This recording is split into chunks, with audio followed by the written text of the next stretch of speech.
சொன்னா. ஆமென். அல்லேலூயா.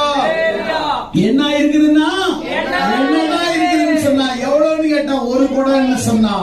இப்ப எலிசா சொல்றான், உன் பக்கத்து வீட்டுக்காரங்கிட்ட போய் காலியான பாத்திரத்தை கேட்டு வாங்கி கதவை மூடிரு. உன் பிள்ளை ஒரு பாத்திரமா கொடுக்கும் போது இந்த ஒரு குடம் எண்ணெய் அந்த பாத்திரத்துல ஊத்துன்னு சொன்னாரு. இவ கதவை மூடி எல்லா பாத்திரம் காலியான அண்டா குண்டா கிண்ண எல்லாத்தையும் வச்சு நிரப்ப நிரப்ப நிரப்ப நிரப்ப ஒரு புள்ள பாத்திரத்தை எடுத்து கொடுக்கறான். அவன் நிரப்பா. ஒரு புள்ள நிரம்பின பாத்திரத்தை லைனா வச்சிட்டு இருக்கிறான் ரெண்டு குழந்தையும்.